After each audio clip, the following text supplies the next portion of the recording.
We are bringing back a case that has gone unsolved for nearly 35 years.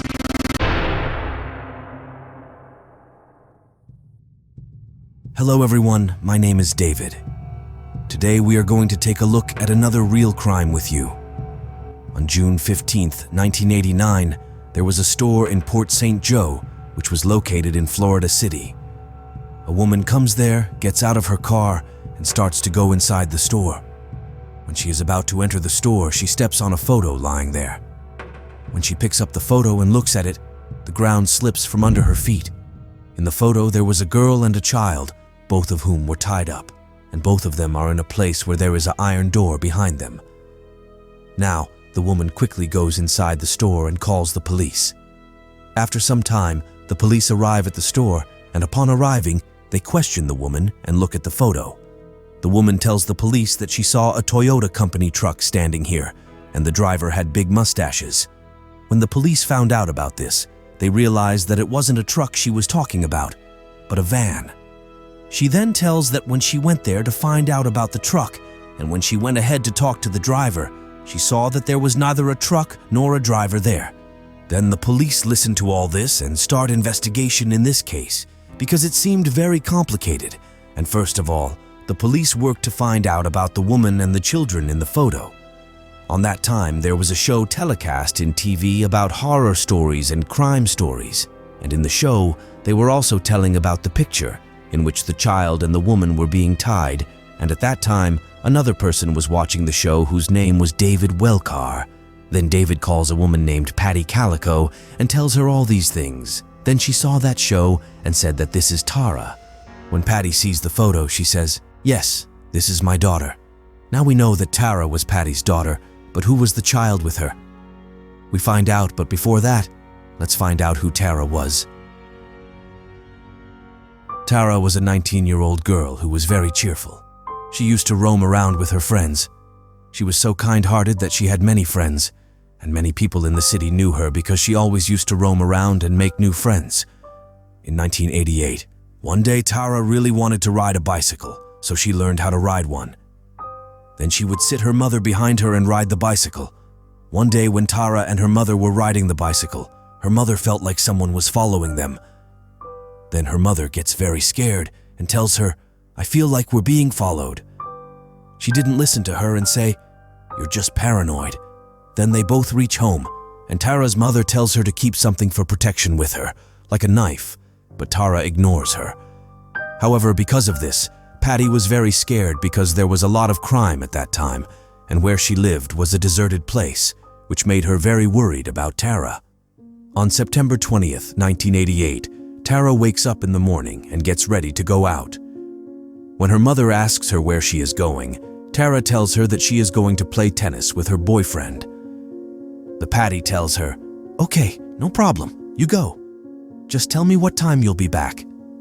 Because Tara always used to talk to her mother about when she would come back, because if she was late, she could tell the police and they could try to find her. Tara tells her that yes, she will be back home by 12:30 p.m., and saying this, Tara leaves the house and starts listening to songs on her Walkman. Meanwhile, Tara's mother cleans the house, and when it's 12 p.m., Tara's mother starts preparing something for Tara to eat. She continues like this until 1 p.m., but Tara's mom doesn't realize when 1 p.m. comes.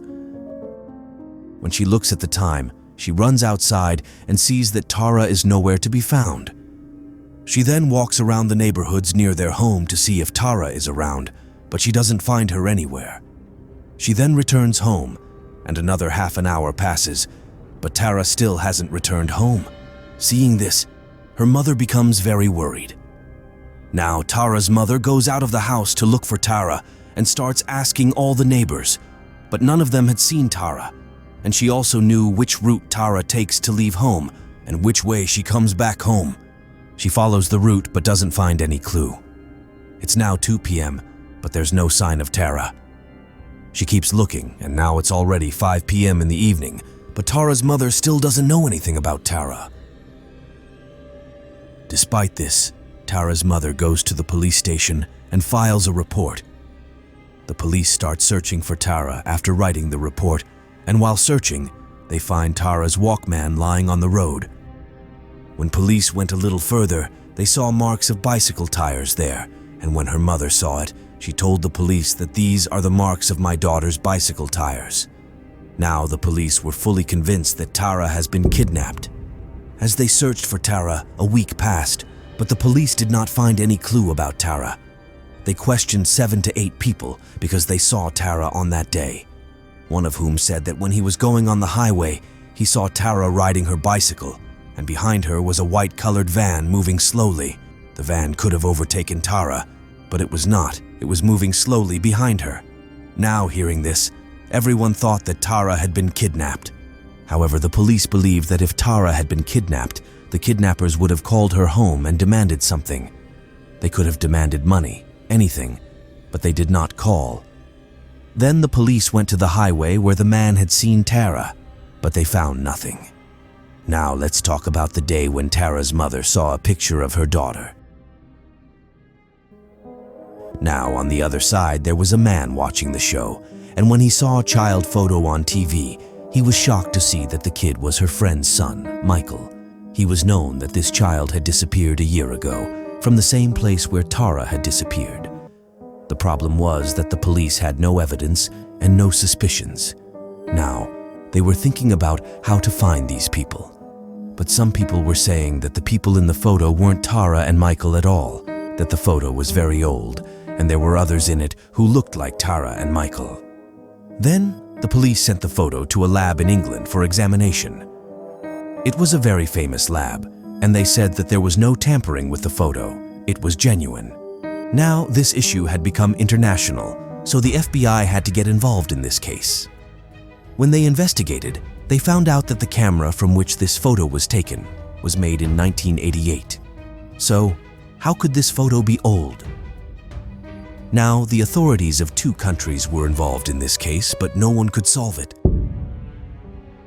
Then, one day in Florida, 2 photos surfaced. When Patty looks at those photos, she says that her daughter is in the photo. In one photo, a girl's hands were tied, and there was a man sitting next to her. In the other photo, there was a girl's face, but it was a bit blurry. Patty cries a lot and gets very upset after seeing these photos. Now, the police and the FBI are making every effort to find out about it as soon as possible, but they don't seem to have any leads. And as they continue to investigate, the year 2003 arrives. However, nobody had any news about Tara yet, and Tara's mother also passes away in 2003. In this case, many theories came up that were very surprising, and this case reached to the Cold Case Task Force in 2013. This was the institution where closed cases were reopened. Then they meet a man named Frank, who was very authoritative. He was a powerful man because he was a former deputy. He said he had a friend named Henry Brown who was very close to death, and then he told me stories of his life that could be solved many cases in just a few minutes. He said Brown told him that he had a friend named Lauren who had made a basement under his land, and he took me to his basement and said that the witch Tara everyone is talking about, that Tara is buried under this land, and I was very surprised to hear this, and very startled, that how could this be possible? Henry Brown now also reveals that there were 3 more friends with Lauren who openly discussed how they had killed Tara, but the police did not catch them. Why was the police not catching this man? And who was this man who was also escaping from the police? All 4 people knew Tara very well, because Lauren and his other 3 friends were studying with Tara in her class, and Tara also had a boyfriend named Jeff. Lauren and Jeff were very good friends, but one day when Tara leaves Jeff, he cannot tolerate this fact and goes out and tells everything to his friend Lauren, and now because of this, everyone starts hating Tara. And now Henry Brown tells him about the day he kidnapped Tara. He tells that Lauren and his friends were going on the highway, and then they saw Tara on her bicycle there. He tells that day they had drank alcohol and accidentally hit Tara's bicycle, and then he picked up Tara and put her in his car. They did wrong things with Tara for many days. Lauren did not want to kill Tara, but Tara had seen his face, and now they knew that if they sent Tara away from here, she would go and tell the police and also inform others about them. So, to save themselves, they killed Tara and also broke her bicycle, making sure it reached a place where no one could find that and no one could see it. Now Lauren knew that he had told Brown a lot of things, and he threatened Brown that if these things got out and any police officer here found out, he would burn him alive. It was because of this fear that Henri Brown did not tell anyone about it. If Henri Brown ever wants to tell anyone about this, the first person to know will be Lauren, because her father was a police officer, and he will tell her who told the police about this. So to save his life, he will keep this fact hidden for 25 years that the Tara people are looking for in America is not in America, but dead in some basement in Mexico. And Frank told the police that Brown told me another thing, that Tara has been murdered. And he said that I have a neighbor named AJ who loved Tara very much, but Tara had clearly denied him. And for this reason, with the help of his friend, he killed Tara. He had said earlier that Aj killed Tara to take revenge for his love, and Lauren killed Tara to take revenge for his friend. And now the other thing is that who was sending the picture that was coming? No one has yet known who sent that picture. And why was he sending it? Where was he sending it from? No one has known about that thing till date. And later it is also revealed that maybe that pictures were not of Tara. So the point is that no one has been able to solve this case till date, and maybe no one will be able to solve it in the future because it was so twisted, nothing straightforward was found in this case. So, this was today's story. Thank you for joining us on this journey today. We hope you enjoyed the content and found it valuable. If you did, don't forget to hit that like button and subscribe to our channel for more insightful videos like this one.